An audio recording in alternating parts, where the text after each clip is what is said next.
This was the Eastern Front, a maelstrom where empires clashed. Stalingrad became humanity's most brutal crucible. In November 1942, an impossible Soviet counteroffensive sprung, shattering Nazi Germany's flanks and trapping an entire army. The Kessel's icy grip tightened. Starvation, frostbite, and relentless shelling turned hope into a slow, agonizing death. For 300,000 men, the promise of victory became a nightmare. It ended in surrender, a cataclysmic turning point. By 1942, the Eastern Front was World War II's epicenter, a colossal struggle with unimaginable stakes for humanity. Nazi Germany's relentless war machine carved a path of destruction.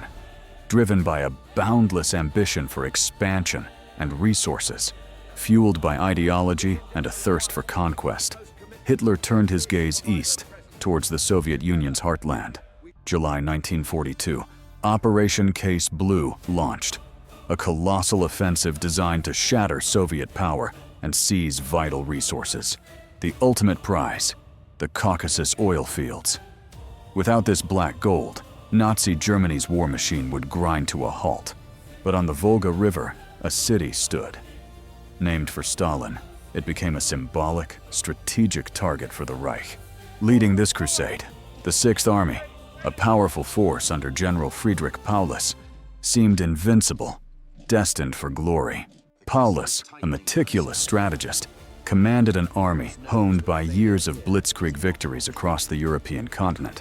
Yet, within this grand design, catastrophic errors were already sown. A seed of doom for Nazi Germany's relentless push. This was not merely a battle for a city, but an epic struggle for survival that would define the fate of nations. The bitter taste of Moscow's winter defeat still lingered. Yet, Hitler's gaze turned relentlessly eastward. A new grand strategy emerged, Operation Case Blue. The vast Soviet oil fields were now the ultimate prize. This ambitious plan aimed to cripple the Soviet Union by severing its vital oil supply routes. Without this black gold, the mighty Wehrmacht itself would eventually grind to a devastating halt. For Hitler, the Caucasus represented both a strategic necessity and a pathway to absolute victory. The lessons of winter had been brutal. Nazi Germany needed a decisive, swift summer campaign. The sheer scale of the Soviet Union demanded an immense concentration of force and unwavering commitment. Every detail mattered. This wasn't merely a territorial gain.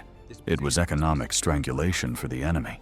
For Case Blue, Nazi Germany assembled its most formidable arsenal, revitalized after winter's brutal toll.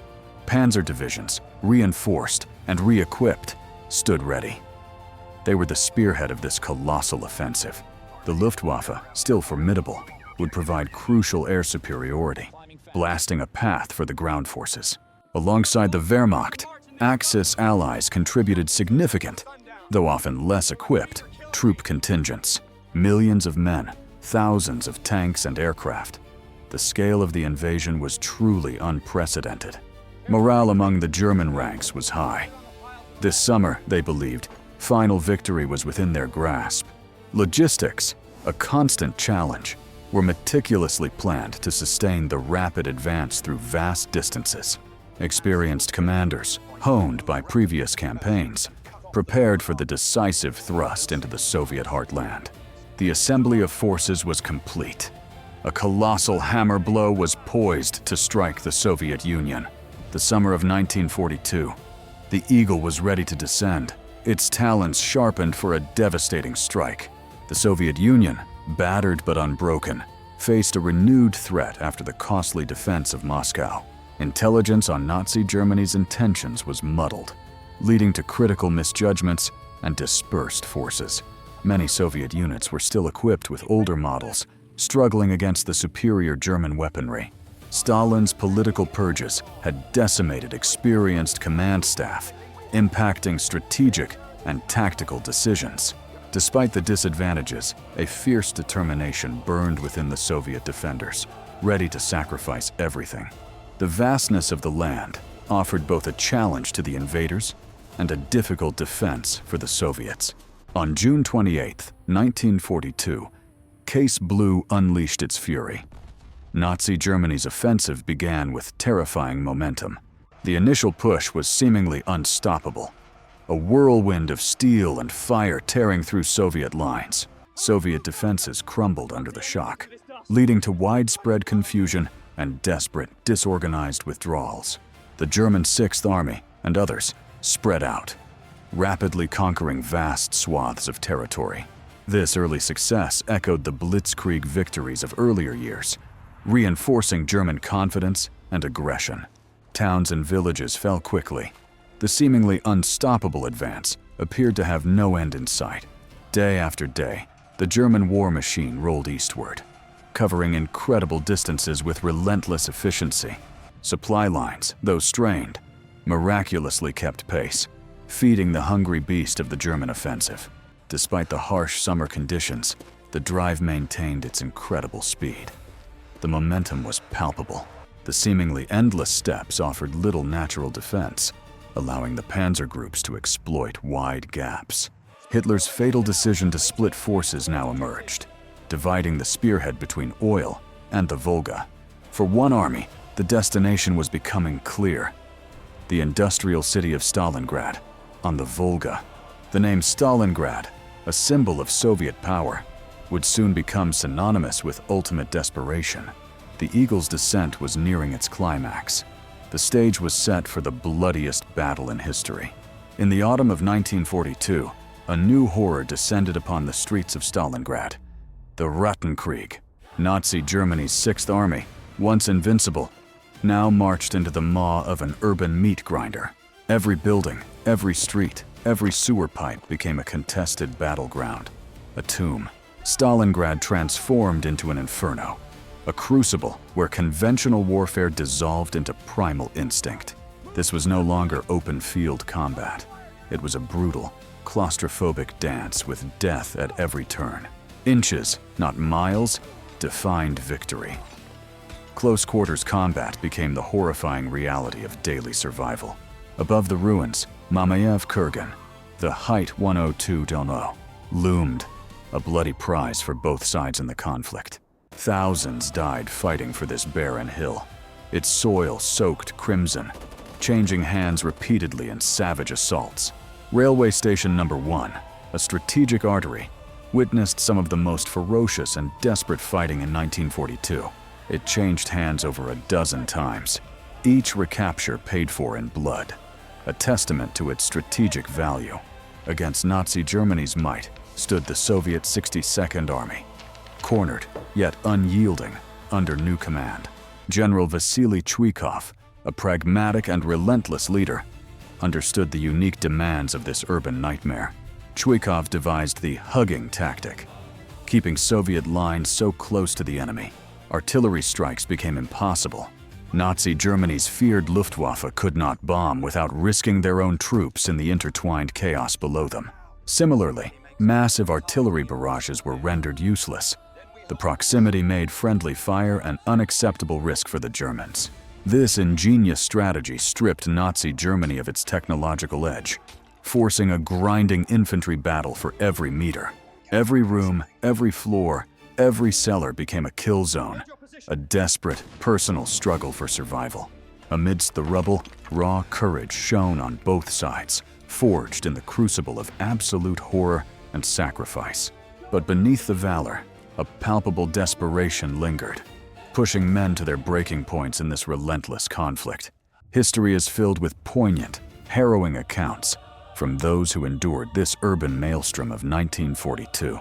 The colossal grain elevator, a fortress of steel and concrete, became a symbol of unyielding Soviet resistance. For weeks, Soviets and Germans fought ferociously for its control, in darkness, amidst mountains of grain. Urban warfare in Stalingrad was relentless, a meat grinder that consumed men, machines, and sanity without end. It painted a visceral picture of unparalleled horror, etching itself into the annals of human suffering forever. From sewers to attics, the battle raged, fought room by room, building by building, inch by infantry. The psychological toll was immense. leaving indelible scars on every survivor of this brutal struggle for survival. Stalingrad remains a stark reminder of urban warfare's devastating price, a true war of rats for all time. Stalingrad's industrial heart, a colossal labyrinth of steel and concrete, became the ultimate crucible of the Eastern Front. Here, three titans, Dzerzhinsky Tractor, Barricadi Ordnance, and Red October Steel, defined the city's grim fate. The Dzerzhinsky Tractor Factory, once a symbol of Soviet industrial might, now a scarred monument to war. Barricadi Ordnance, a powerhouse of Soviet weaponry, transformed into a shattered, echoing shell of its former self. Red October Steel, its furnaces now cold, became a hellish arena, forged in fire and absolute destruction. These colossal factories, once symbols of Soviet strength, became epicenters of unimaginable, brutal, and relentless destruction. Every meter gained was paid in blood. The landscape was utterly erased, rebuilt in the image of conflict. Tanks, designed for open battlefields, now stalked narrow alleyways, firing with brutal point-blank precision. In this steel jungle, heavy armor became both weapon and tomb, maneuvering through desolate, perilous terrain. Flamethrowers scoured every dark corner, turning workshops into infernos, leaving no living thing untouched.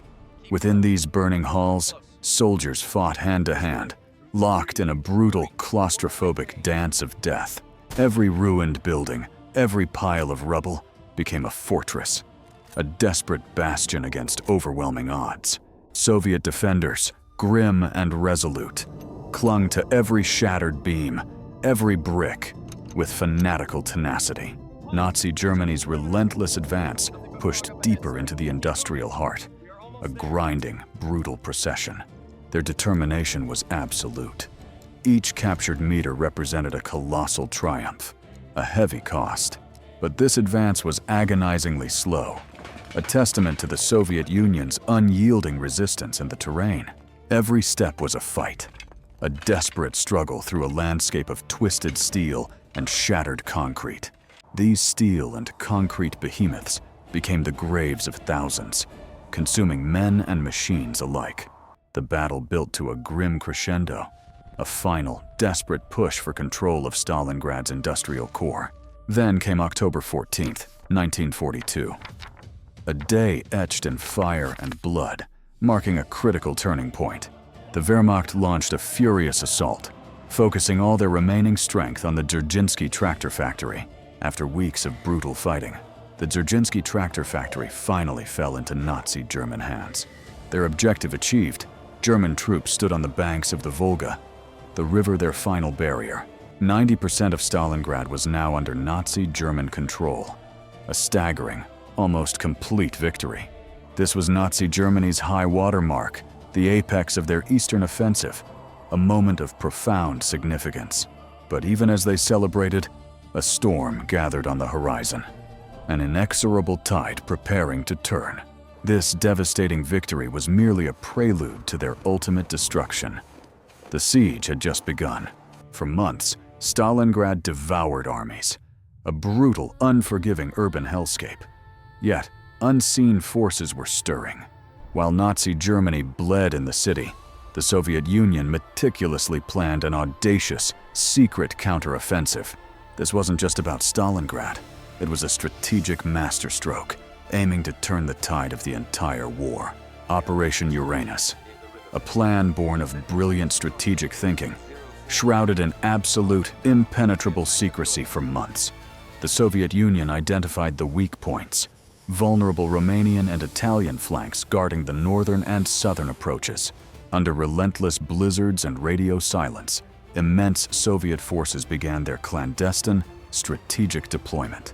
Every movement, every soldier, meticulously positioned. The fate of hundreds of thousands rested on perfect execution. November 19th, 1942. From the north, a thunderous artillery barrage ripped through the frozen silence, signaling Uranus's launch. Spearheaded by powerful Soviet armored corps, the northern pincer smashed into the unsuspecting Romanian Fourth Army.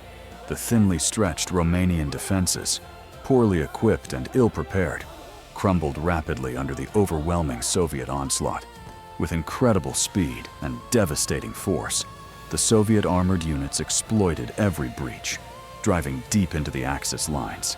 The northern claw of the Soviet trap was closing fast, isolating the Nazi German Sixth Army's vulnerable rear. Barely 24 hours later, on November 10, 1942, the southern pincer unleashed its own devastating storm. Soviet forces surged forward from the south, targeting the Romanian Third Army, whose fate was equally sealed. Again, the Romanian flanks proved tragically vulnerable. Soviet armored divisions carved through them with terrifying efficiency. The southern pincer advanced with blistering pace, their mission clear: meet their comrades and seal the giant trap. Nazi Germany's high command was stunned. Their attention fixed on Stalingrad, they utterly failed to anticipate this strategic blow. With overwhelming force, the Soviet pincers pressed inward, the gap between them shrinking with every passing hour. Panic gripped the Axis rear. Retreating units, caught between Soviet steel and the frozen wastes, found no escape. Every strategic point, every river crossing, became a new battleground as the encirclement neared its terrifying conclusion. Messages of despair and confusion flooded Axis airwaves. The Kessel's jaws were now irrevocably clenching shut. Through the snow and chaos, the converging Soviet forces knew their destiny, relentlessly driving towards their rendezvous. On November 23, 1942, at Kalach-na-Donu, the unthinkable happened. The pincers met, sealing the Nazi-German fate. The encirclement was complete, a historic triumph for the Soviet Union, a catastrophic blow for Nazi Germany's ambitions. The entire Nazi German Sixth Army and elements of the 4th Panzer Army were now hopelessly trapped. Nearly 300,000 Axis troops, including the elite 6th Army, found themselves isolated within the deadly cauldron. Operation Uranus was a strategic masterstroke, marking one of World War II's most decisive, brutal turning points. The Luftwaffe promised a lifeline, but the frozen skies above the Kessel proved a brutal, unforgiving tomb. Winter's icy grip, fierce Soviet anti-aircraft fire, and impossible distances crippled initial relief efforts. Supplies were a trickle against a torrent of demand, each flight a desperate, futile gamble. Inside the Kessel, hope dwindled as frostbite claimed limbs and hunger gnawed at the spirit. Soviet fighters and anti-aircraft guns turned the desperate air corridor into a gauntlet of death. Göring's empty promises and Hitler's unyielding orders sealed the fate of Nazi Germany's Sixth Army. The Kessel became a hell of ice and hunger. Every waking moment was a fight for survival. Starvation and relentless cold stripped away dignity, leaving only the primal instinct to endure. With rations gone, even horses and dogs became a desperate, fleeting source of sustenance. Makeshift aid stations overflowed with dying men. Amputations were common, often without anesthesia. Disease, dysentery, and gangrene ravaged the already weakened troops, breaking their spirit. Each dawn brought the same grim reality. Another day of freezing, starving, and fighting for nothing. Field Marshal Manstein launched Operation Winter Storm, a desperate thrust to relieve the trapped Sixth Army. Panzer divisions surged forward, raising a glimmer of hope that the Kessel might yet be breached. But fierce Soviet resistance, hardened and determined, met their every desperate attempt to advance. The unforgiving Russian winter, with its blizzards and deep snows, crippled the relief forces' progress. Fuel ran critically low. Supply lines stretched thin, a lifeline fraying with every hard-won mile. Paulus, bound by Hitler's orders, refused to attempt a breakout, sealing his army's devastating fate. With no breakout, Manstein had no choice but to withdraw. The Kessel's doom was now complete. The Soviet Union unleashed relentless counterattacks, tightening the noose around the starving German forces. Every day brought new assaults, chipping away at the frozen, dilapidated German defensive positions. Defenses crumbled under the overwhelming Soviet pressure, their once formidable lines now shattered. Barrages of Soviet artillery pounded the Kessel without mercy, shaking the earth and the Germans. Strategic points fell, and the Kessel's perimeter contracted, a methodical Soviet operation ring. Carefully planned, Operation Ring began its final, systematic compression, crushing the trapped army. The last airfields, Potomnik and Gumrak, became the final, desperate battlegrounds for escape. Wave after wave of Soviet troops relentlessly stormed the airfields, pushing the defenders back. Potomnik fell on January 16th, Gumrak on January 22nd, sealing the Kessel's total isolation. The skies, once a slim hope for salvation, now offered only the cold indifference of certain doom. On January 30th, 1943, Hitler promoted Paulus to field marshal, a grim hint to fight to the death. No German field marshal had ever surrendered. Hitler expected suicide, not the indignity of capture. Yet, on January 31st, 1943, Field Marshal Paulus made the agonizing decision to preserve his remaining men. The highest-ranking German officer captured, Paulus and his staff surrendered, ending their futile struggle. His surrender echoed throughout the world, a symbol of Nazi Germany's inevitable, crushing defeat. Scattered pockets fought on for 2 more days, but the Sixth Army's last stand was utterly doomed. On February 2nd, 1943, the Battle of Stalingrad officially ended, leaving behind utter devastation. Stalingrad shattered Nazi Germany's myth of invincibility, forever shifting the tide of World War II. The legacy of Stalingrad endures. Subscribe to Viridian Ages for more epic military history.